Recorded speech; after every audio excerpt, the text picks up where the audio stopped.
बिस्मिल्लाहिर्रहमानिर्रहीम। अस्सलाम वालेकुम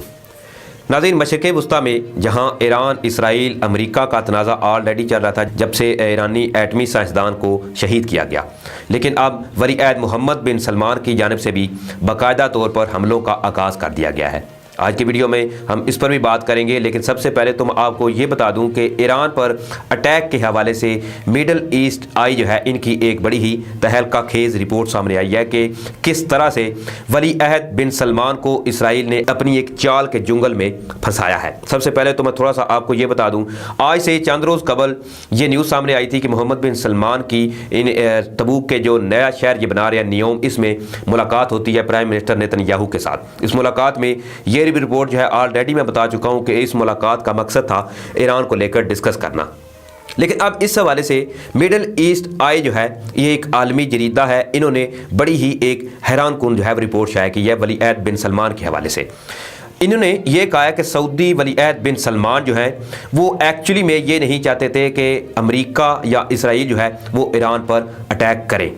जबकि इसराइल और अमेरिका जो है वो ये चाहते थे कि वो ईरान पर अटैक करें। लेकिन मोहम्मद बिन सलमान की ईरान पर अटैक ना करने की दो बड़ी वजूहात हैं। पहली वजह जो है वो ये है कि चूँकि ऑलरेडी इनके अरामको को टारगेट किया गया, इसके अलावा हौसी बागियों की जानिब से जो कि ऑलरेडी मैं बता चुका हूँ कि ईरानी प्रॉक्सीज के नाम के तौर पर जानी जाती हैं, इन्होंने मुतअद्दद बार जो हमले किए थे वो मोहम्मद बिन सलमान ने इस बात को समझ लिया था कि ये इनके लिए एक इशारा था। इसलिए पहली ये वजह थी कि वो ये नहीं चाहते थे कि मज़ीद इस आग को भड़काया जाए और ऐसा ना हो कि फिर सऊदी अरब जो है वो इस तमाम चुंगल में फंस जाए, क्योंकि अगर ईरान पर अटैक होता है तो वली अहद को भी इस बात का अच्छी तरह से इल्म है कि सबसे पहला टारगेट जो है वो सऊदी अरेबिया को बनाया जाएगा, चाहे वो फिर ईरान की जानिब से बनाया जाए, चाहे वो फिर हौसी बागियों की जानिब से जो कि अपने आप को फ्रीडम फाइटर भी कहते हैं, और ऑलरेडी सऊदी अरेबिया जो है वो इनके निशाने पर ऑलमोस्ट रहता ही है। दूसरी बड़ी वजह ये बताई गई चूँकि जनवरी में जो बाइडन जो है डेमोक्रेटिक मूवमेंट पार्टी से इनका ताल्लुक है और तेहरान के हवाले से ये खदशात जो हैं वो ज़ाहिर किए जाते हैं कि वो हो सकता है कि इक़्तिदार में वापस आकर ईरान के साथ जो ऑलरेडी इन्हीं के दौर में ओबामा के दौर में जो डील हुई थी न्यूक्लियर डील, इसको बहाल कर सकते हैं। तो अगर इनके इक़्तिदार से कबल ही, चूँकि वली अहद को इस बात का भी पता है कि अब चूँकि डोनाल्ड ट्रंप जो है वो इक़्तिदार में नहीं रहे और अब आने वाला जो सदर है वो जो बाइडन है और जिसका ऑलरेडी झुकाव जो है वो ज़्यादा तेहरान की जानब है। ये दो बड़ी वजूहात जो हैं मिडल ईस्ट ने ये बताई हैं और इन्हीं वजूहात की बना पर यह दावा किया गया है कि वली अहद जो है वो कतन ये नहीं चाहते थे कि इसराइल जो है वो या अमेरिका ईरान पर अटैक करे। इसका कतन हरगिज मतलब जो है वो ये नहीं बनता कि वली अहद जो है ईरान के खिलाफ इनके अंदर दुश्मनी है वो खत्म हो चुकी है, इसलिए ये इस तमाम अमल से ये गुरेजा थे, क्योंकि ये दो बड़ी वजूहात मैंने आपके सामने भी रख दी हैं। लेकिन अब जबकि जहां पहले ही इसराइल, अमेरिका और ईरान के दरमियान एटमी साइंसदान को शहीद करने के बाद एक कशीदगी की लहर जो है वो उठ चुकी है, और इसी हवाले से जहां एटमी साइंसदान को शहीद करने के बाद ईरानी लॉ मेकर की जानब से एक बड़ा ही अहम स्टेप जो है वो लिया गया है, वो मैं आगे चलकर आपको वो भी बताता हूं। लेकिन पहले हम बात करते हैं सऊदी अरेबिया की। सऊदी अरेबिया ने अचानक से अटैक किया है हौसी मिलिट्री एयरबेस को। ये न्यूज़ जो है नाज़रीन ये है रशियन मीडिया की, जैसे कि आपको साइड विंडो में भी नज़र आ रहा होगा कि सऊदी लेड कोलिशन अटैक्स हौसी military airbase near Sanaa international airport,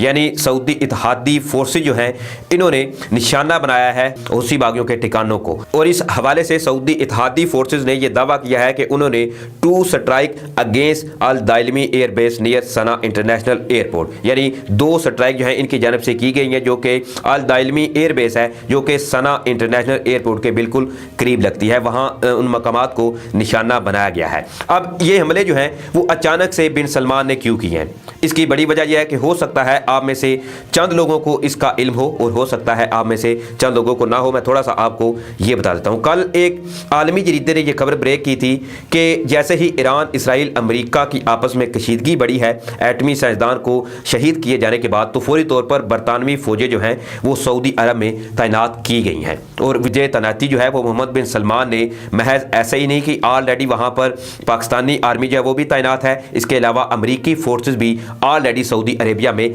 तैनात हैं। अब चूंकि बरतानवी फौजी जो हैं इनके स्पेशल दस्ते भी सऊदी अरेबिया में तैनात किए गए हैं। इसकी बड़ी वजह यह है कि अगर ईरान की जानिब से या बकौल इनके ईरानी प्रॉक्सीज जो हैं वो सऊदी अरब पर कोई अटैक करते हैं या रिटेलिएट करते हैं तो इस अटैक को ये नाकाम कर सके। अब मोहम्मद बिन सलमान جو ہے ان کو بھی اچھی طرح سے اس بات کا علم ہو چکا ہے کہ چلے آگ تو لگ چکی ہے لیکن کم سے کم اب اپنا جتنا ہو سکتا ہے ہم دفاع کریں، کیونکہ اب ایران جو ہے وہ اٹیک کر سکتا ہے، اور اٹیک کرنے کے لحاظ سے اگر وہ سعودی عربیہ پر اٹیک کرتا ہے تو اس کے پیچھے بھی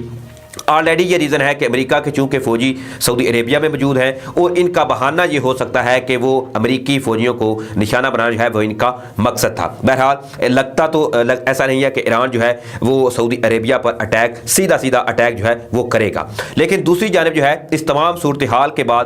جس طرح سے آلریڈی میں بتا چکا ہوں کہ ایران کی عوام سے لے کر ان کے صدر حسن روحانی اور انکلوڈنگ سپریم لیڈر آیت اللہ خامنائی جو ہیں، ان میں ایک شدید غم اور غصے کی لہر جو ہے وہ دیکھی جا رہی ہے ڈیفینیٹلی، کیونکہ ان کا ایک بڑا ہی اہم اور قابل سائنسدان جو ہے اس کو شہید کیا گیا ہے۔ تو اس حوالے سے ایرانی ماہرین جو ہے انہوں نے فوری طور پر ایک بڑا ہی اہم سٹیپ لیا، اور یہ بات جو ہے اسرائیل امریکہ جو ان کے اتحادی ہیں ان کے لیے ہرگز اچھی نہیں ہے۔ ناظرین یہ بھی نیوز جو ہے وہ رشین میڈیا کی ہے۔ رشین میڈیا نے یہ خبر بریک کی ہے کہ Iran's law makers pass bill to boost nuclear activity, یعنی ایرانی جو قانون ساز ہیں انہوں نے فوری طور پر اپنی جو نیوکلیئر ایکٹیویٹی ہیں ان کو مزید بڑھانے پر زور دیا ہے، اور ایک بل پاس کیا ہے کہ آپ فوری طور پر اپنی جو نیوکلیائی سرگرمیاں ہیں ان کو فوری طور پر مزید بڑھائیں تاکہ ہم اپنے ایٹمی توانائی کا جو ایٹمی دھماکے ہیں ان کے آخری مراحل میں داخل ہو سکیں۔ اور اس کے بعد یہ بھی رپورٹ کیا گیا کہ یہ سٹیپ محض جب سے ایٹمی سائنسدان کو شہید کیا گیا اس کے فوری بعد ہی یہ بل جو ہے وہ پاس کیا گیا ہے، تاکہ ان فیوچر بھی ہو سکتا ہے کہ جس طرح سے قاسم سلیمانی کو پہلے اٹیک کر کے شہید کیا گیا، اب ان کے ایٹمی سائنسدان کو شہید کیا گیا، اور اس حوالے سے یہ خود بھی اس چیز کو اعتراف کرتے ہیں، ایران جو ہے وہ اس بات کو اعتراف کرتا ہے کہ یہ کوئی پہلا موقع نہیں ہے کہ جب اسرائیل یا امریکہ جو ہے ان کے حمایتیوں نے ایران کے کسی ایسے بندے کو شہید کیا ہو، اور ایران جو ہے وہ بھی اچھی طرح سے یہ جانتا ہے کہ آنے والے دنوں میں بھی اسرائیل امریکہ متعدد طور پر جب تک ڈونلڈ ٹرمپ جو ہے وہ اپنی صدارت میں رہتے ہیں تو مزید ایران کو ٹارگٹ کیا جا سکتا ہے، کیونکہ ایران کے نیوکلیائی پاور کو لے کر اسرائیل امریکہ سمیت تمام جو ممالک ہیں انکلوڈنگ سعودی عربیہ، آلریڈی میں بتا چکا ہوں، اس حوالے سے میں مزید آپ کا اس پر ٹائم ضائع ہے وہ نہیں کروں گا، اسی لیے فوری طور پر ان کے لا میکر نے یہ بل جو ہے وہ ابھی پاس کرنے پر زور دیا اور کہا ہے کہ اپنی جو ایکٹیویٹی ہے نیوکلیئر ایکٹیویٹی ان کو مزید بڑھایا جائے، کیونکہ جس طرح سے محسن فخری زادہ کو شہید کیا گیا ہو سکتا ہے کہ ان کا اگلا ٹارگٹ جو ہے کوئی اور ان کا اہم سائنٹسٹ ہی ہو سکتا ہے، کیونکہ یہ مسلسل اب یہ کوشش کریں گے کہ کسی نہ کسی طریقے سے ایران کو ان کے جوہری دھماکوں سے باز رکھا جائے، تو اس کے لیے ڈیفینیٹلی یہ پھر ایک ایسے بندے کو ٹارگٹ کریں گے جو کہ ایران کے لیے پھر لازم و ملزوم ہوگا۔ اب دیکھتے ہیں ناظرین اس حوالے سے مزید کیا اپڈیٹ جو ہیں وہ سامنے آتی ہیں، جو آج اپڈیٹ تھی میں نے آپ کے سامنے رکھی، تو اسی کے ساتھ مجھے اجازت دیجیے، اپنا خیال رکھیے گا، اللہ نگہبان۔